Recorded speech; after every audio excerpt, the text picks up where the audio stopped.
Assalamualaikum warahmatullahi wabarakatuh. Alhamdulillahi rabbil alamin. Wassalatu wassalamu ala ashrafil anbiya'i wal mursalin wa ala alihi wa sahbihi ajma'in.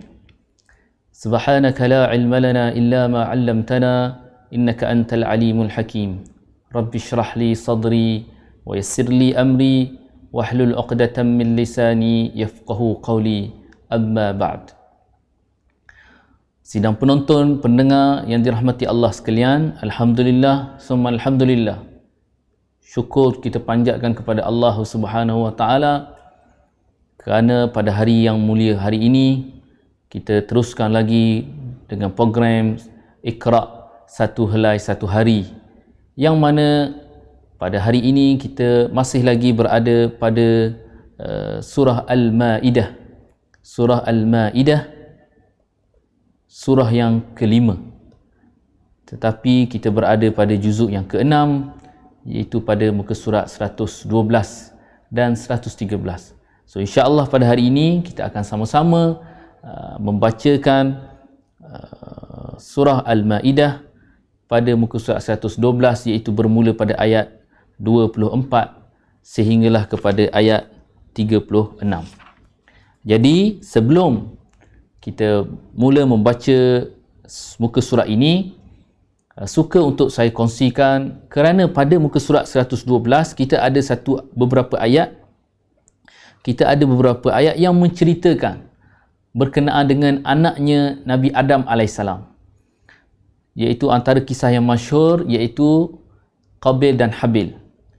Di mana kita sedia maklum Nabi Adam alaihissalam dia mempunyai anak yang bernama Habil dan Qabil. Jadi daripada muka surat ini, apa yang disentuh dalam kitab ini ataupun cetakan Quran ini berkenaan dengan dosa pembunuhan, iaitu pada ayat 27 dan 28. Iaitu Allah Subhanahu Wa Taala menjelaskan tentang besarnya bahaya akibat kedengkian, hasad dan kezaliman di dalam kisah dua putera Nabi Adam AS, yang mana salah seorang daripadanya memusuhi yang lain, lalu membunuhnya akibat daripada kedengkian dan iri hati. Demikian itu terjadi kerana Allah telah berikan kenikmatan kepada salah seorang daripada mereka apabila Allah menerima pengorbanannya yang ikhlas. Maka di sini ada satu bentuk pengajaran yang kita dapat pelajari ataupun dapat ambil ibrah daripadanya, iaitu berkenaan dengan pengorbanan yang dibuat hasil daripada tuntutan ataupun arahan daripada Allah Subhanahu Wa Taala sendiri supaya melakukan pengorbanan, dan pengorbanan tersebut salah seorang daripadanya telah buat dengan ikhlas, maka ada balasan yang baik baginya. Akhirnya yang terbunuh mendapat keuntungan, iaitu kesemua dosanya diampunkan dan dimasukkan ke dalam syurga. Yang terbunuh, iaitu yang kena bunuh tadi, dia ada dua orang kan, satu Habil, satu Qabil. So yang dibunuh itu mendapat keuntungan dan diampuni dosanya dan mendapat dan dimasukkan ke dalam syurga. Sedangkan yang membunuh, iaitu yang melakukan perbuatan bunuh itu, mendapat kekecewaan dan kembali dengan membawa kerugian dunia dan akhirat. Maka Allah berfirman, dan ceritakanlah wahai Muhammad di perkara yang sebenarnya kepada mereka tentang kisah kedua-dua putera Adam, iaitu sampaikanlah kisah kedua orang putera Adam kepada mereka yang hatinya penuh dengan perasaan iri hati dan dengki, iaitu saudara khinzir dan kera daripada kalangan Yahudi dan orang yang seumpama dengan mereka. Kedua-dua putera Adam ini bernama Habil dan Qabil, sebagaimana disebut oleh ulama salaf dan khalaf. Jadi kisah mereka berdua ini, sebagaimana disebutkan oleh para ulama salaf dan khalaf, memberitahukan bahawa Allah SWT menetapkan ke atas Adam AS untuk menikahkan anak lelakinya dengan anak perempuannya kerana keadaan yang darurat. Iaitu setiap kali isterinya bersalin, dia dikurniakan dua orang anak kembar, lelaki dan perempuan. Jadi pada generasi pertama daripada keturunan Adam AS, isteri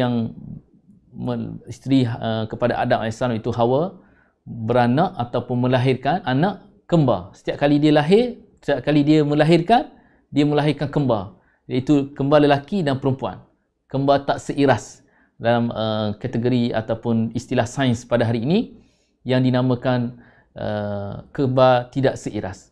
Jadi hasil daripada kelahiran pertama kembar tak seiras lelaki dan perempuan, kelahiran kedua tak seiras, kembar tak seiras lelaki dan perempuan, maka pada situasi itu kelahiran pertama daripada lelaki boleh kahwin dengan kelahiran kedua daripada perempuan.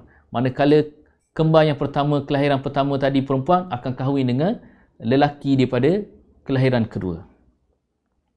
Ini situasi ketika itu. Jangan salah faham. Walaupun mereka adik-beradik, tetapi situasi ketika itu. Mereka sahaja satu-satunya manusia pada ketika itu.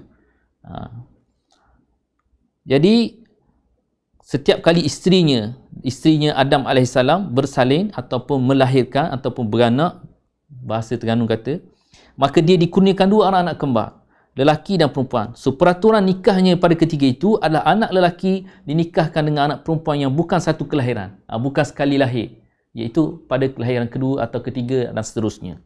Kononnya diceritakan bahawa anak perempuan yang satu kelahiran dengan Habil itu tidak cantik. Sama ada kelahiran kedua atau ketiga itu yang sekali dengan Habil itu tidak cantik.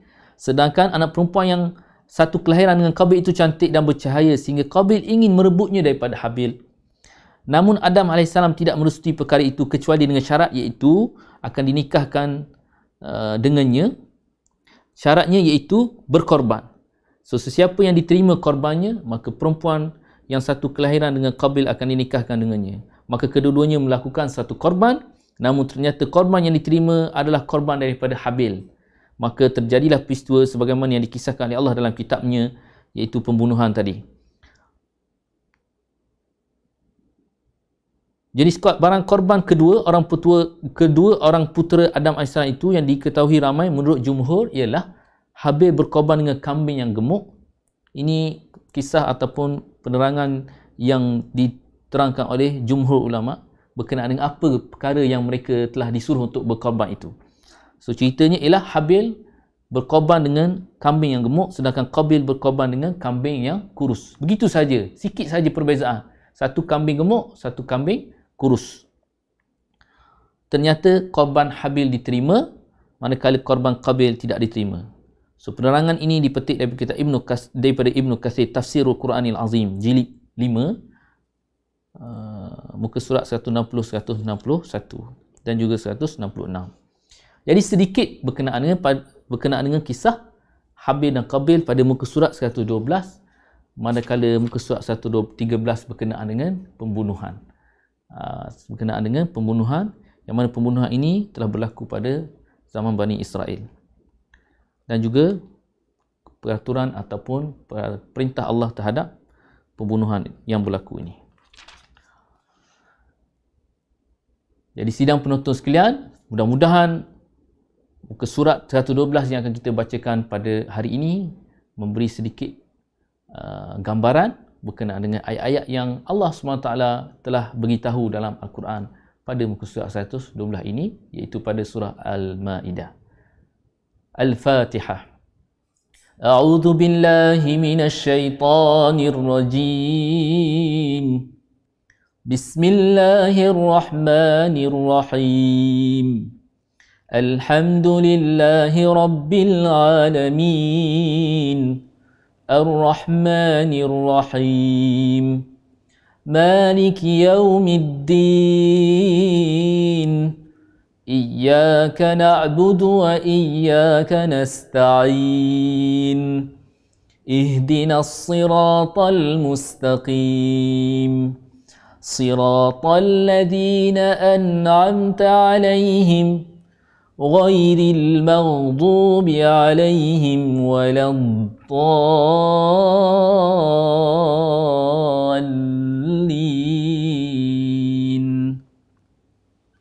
آمين. أعوذ بالله من الشيطان الرجيم. قالوا يا موسى إنا لن ندخلها أبدا ما داموا فيها فاذهب أنت وربك فقاتلا إنا هاهنا قاعدون قال رب إني لا أملك إلا نفسي وأخي فافرق بيننا وبين القوم الفاسقين. Sebelum saya teruskan pada ayat yang seterusnya, suka untuk saya sentuh sedikit berkenaan dengan ayat 24. Terjemahannya antara mereka berkata, wahai Musa. Siapa mereka ni? Bani Israel. Siapa Bani Israel? Pengikut Nabi Musa.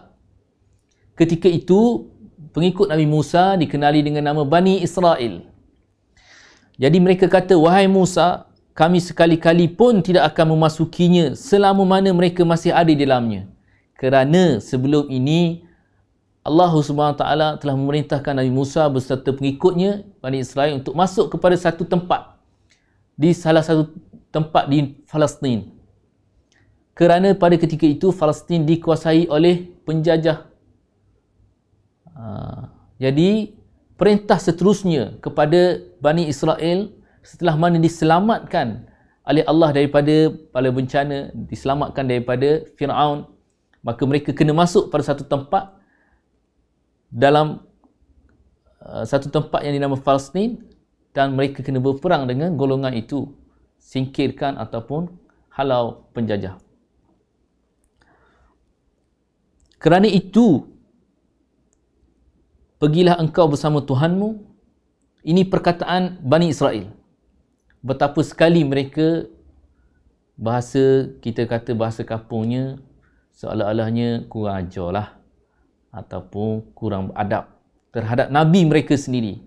Yang mana dengan perantaraan Nabi mereka itulah telah banyak menyelamatkan keadaan-keadaan mereka. Musibah-musibah yang ujian-ujian menimpa mereka. Tapi dalam situasi ini masih lagi mereka boleh kata, wahai Musa, kerana itu pergilah engkau, idhab anta, pergilah engkau, idhab anta wa rabbuka, dengan Tuhan kamu. Seolah-olah Tuhan yang selamatkan mereka ataupun yang diimani mereka ini seolah-olah valid untuk Nabi Musa saja. Dia pun kata, idhab anta, pergilah engkau wahai Musa dengan Tuhan kamu, wa rabbuka faqatila, pergi ke mana? Berperang. Pergilah kamu wahai Musa dengan Tuhan kamu pergi perang. Singkirkan mereka, selesai baru kami masuk. Ini antara lafaz dia. Perangilah mereka, biarlah kami tetap menunggu di sini. Inna hahuna qa'idun. Kami nak duduk sini. Kami nak duduk-duduk sini. Wahai Musa dengan Tuhan pergi perang, selesaikan masalah ni, habis selesai, baru kami masuk. Jadi masa berperang tu, kami nak duduk-duduk je. Ini perkataan yang berlaku. Maka Musa kata, wahai Tuhanku, aku hanya menguasai diriku sendiri dan saudaraku, iaitu Harun. Dua orang ni je dia boleh tu. Adapun pengikut dia tak boleh nak buat apa. Oleh itu pisahkanlah antara kami dengan orang yang fasik. Itu doa ataupun pernyataan ataupun permintaan Nabi Musa terhadap Allah supaya dipisahkan, diasingkan siapakah yang betul-betul beriman dan siapakah orang yang fasik itu. Kita teruskan ayat seterusnya insya-Allah. A'udzubillahi minasyaitonirrajim. قال فإنها محرمة عليهم 40 سنة يتيهون في الأرض فلا تأس على القوم الفاسقين. Ini baru kita masuk kisah Habil dan Qabil tadi. وَاتْلُ عَلَيْهِمْ نَبَأَ ابْنَيْ آدَمَ بِالْحَقِّ إِذْ قَرَّبَا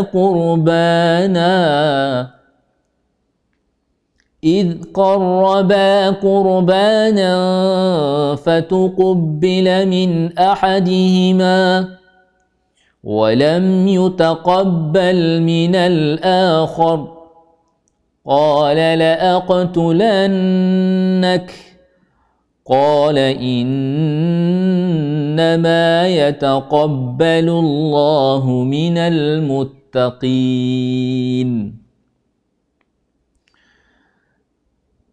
Pada ayat seterusnya 28 ada satu kalimah basatta. Basatta. Jadi kalimah ini berlaku di mana ta diidghamkan ke dalam ta. Dari sudut tajwid. Tadi dari sudut terjemahan. Sekarang ni saya sentuh bukan dari sudut tajwid. Kalimah basatta. Yang mana dari segi tajwidnya ta perlu diidghamkan, dimasukkan ke dalam ta. Tetapi dalam situasi ini memandangkan ta yang diidghamkan, maka sifat itbaq yang ada pada ta masih lagi tersisa, iaitu bukanlah diidghamkan sepenuhnya seperti mana situasi iaitu ta diidghamkan ke dalam ta. Jadi kalimah ini kita kena berhati-hati menyebutnya dengan mengidghamkan ta ke dalam ta, walau bagaimanapun masih lagi mengekalkan ataupun mengambil kira sifat itbaq yang paling kuat pada ta itu sebelum kita mengidghamkan. Jadi kita idghamkan ta ke dalam ta dalam situasi di mana sifat itbaq ta itu masih dikekalkan ataupun masih dapat ditonjolkan, iaitu cara bunyinya basauta. Basauta, bukan basatta terus. Sepatutnya gitulah. Akan tetapi kerana situasi yang diidghamkan itu adalah ta yang diidghamkan ke dalam ta, maka sifat itbaq ta itu masih lagi perlu dikekalkan ataupun ditonjolkan. Jadi berhati-hati pada kalimah ini, insya-Allah. Kita teruskan dengan ayat 28. Auzubillahi minasyaitanir rajim. La in basatta ilayya yadaka litaqtulani ma ana bibasiti yadiya ilayka liaqtulak inni akhafu Allah rabbal alamin. Inni uridu an tabu'a bi ithmi wa ithmika fatakuna min ashabin nar. وَذَلِكَ جَزَاءُ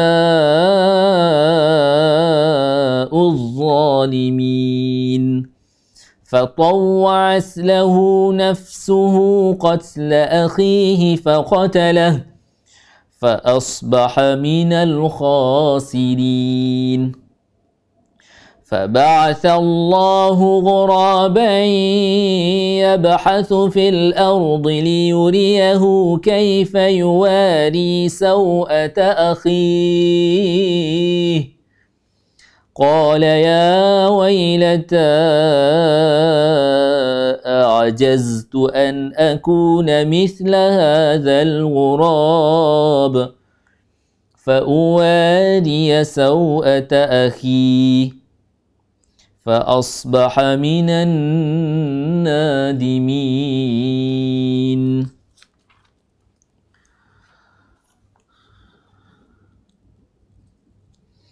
من أجل ذلك كتبنا على بني إسرائيل أنه من قتل نفسا بغير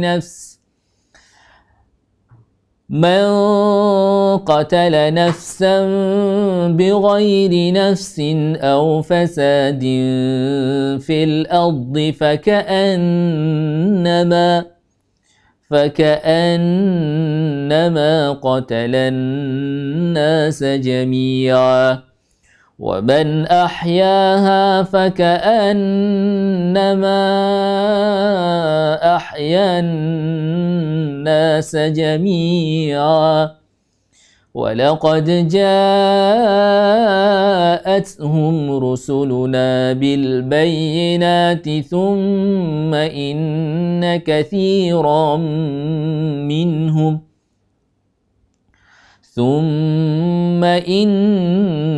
كَثِيرًا منهم بعد ذلك في الأرض لمسرفون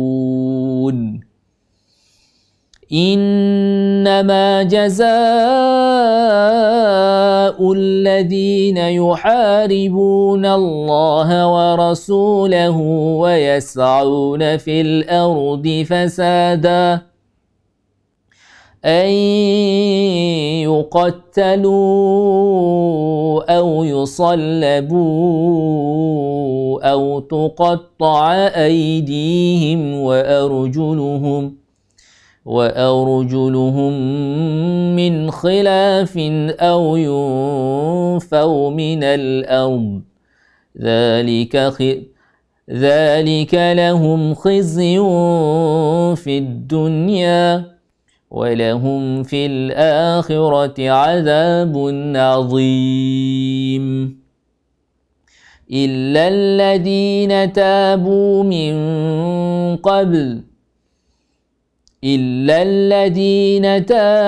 من قبل أن تقدروا عليهم فاعلموا أن الله غفور رحيم. Sebelum saya akhiri dua ayat akhir ini pada muka surat ini, maka suka saya untuk bacakan terjemahan pada ayat 32 yang mana saya sebutkan tadi pada muka surat ini. Allah SWT menyentuh berkenaan dengan bunuh-membunuh. Rentetan daripada kisah Habil dan Qabil, yang mana Qabil telah membunuh Habil pada permulaan generasi manusia, kewujudan manusia itu. Maka pada muka surat seterusnya Allah SWT telah berikan peraturan ataupun menyentuh tentang pembunuhan. Terjemahannya berbunyi, oleh kerana itu kami tetapkan satu hukum bagi Bani Israel, bahawa barang siapa membunuh seseorang bukan kerana orang itu membunuh orang lain, iaitu membunuh orang bukan kerana qisas, bukan kerana pembunuhan balas. Jadi dia bunuh orang bukan kerana satu-satu hukuman qisas. Dia bunuh, dia yang membuat pembunuhan tanpa ada sebab yang diterima, ataupun bukan kerana melakukan kerosakan di bumi. Pembunuhan itu bukan kerana ada orang tu buat kerosakan, maka dibunuh tanpa ada alasan yang benar, maka seakan-akan dia telah membunuh semua manusia. Ini Allah SWT buat satu peraturan supaya kita faham, walaupun bunuh satu orang, satu nyawa sekalipun, ibarat dia membunuh semua manusia. Jadi hukum ini bukanlah mengenai Bani Israel sahaja. Walaupun ayat ini ada Allah sebut tentang Bani Israel. Jadi Allah SWT penerangan yang dibuat nota kaki mengatakan bahawa hukum ini bukanlah mengenai Bani Israel sahaja, tetapi juga mengenai manusia keseluruhannya. Jadi bermula daripada Nabi Adam sehinggalah kepada manusia yang paling akhir. Jadi Allah memandang bahawa membunuh seorang itu adalah seperti membunuh semua manusia. Jadi begitu juga sebaliknya. Jadi barang siapa memelihara kehidupan satu orang manusia, jadi maka seakan-akan dia telah memelihara kehidupan seluruh manusia semuanya. Sesungguhnya Rasul kami telah datang kepada mereka dengan membawa keterangan-keterangan yang jelas. Kemudian sesungguhnya kebanyakan di antara mereka setelah itu melampaui batas di bumi. Jadi gambaran yang ada pada muka surat 113 ini sedikit hasil rentetan daripada kisah Habil dan Qabil, pembunuhan yang berlaku. Kita habiskan dua ayat terakhir ini insya-Allah. Ya ayyuhalladzina amanu ittaqullaha wabtaghu ilaihil wasilah wajahidu fi sabilihi la'allakum tuflihun. إن الذين كفروا لو أن لهم ما في الأرض جميعا ومثله معه ليفتدوا افتدوا به من عذاب يوم القيامة ما تقبل منهم ولهم عذاب أليم. صدق الله العظيم. الحمد لله رب العالمين والصلاة والسلام على رسول الله وعلى آله وصحبه أجمعين. اللهم ارحمنا بالقرآن العظيم. اللهم انفعنا بما علمتنا وعلمنا ما ينفعنا وزدنا علما والحمد لله على كل حال ونعوذ بالله من حال أهل النار. اللهم وفقنا لما تحب وترضى واجعل آخرتنا خيرا من الأولى. رضينا بالله ربا بالإسلام دينا محمد نبيا ورسولا برحمتك يا أرحم الراحمين والحمد لله رب العالمين. Sekian dulu untuk hari ini. Assalamualaikum warahmatullahi wabarakatuh.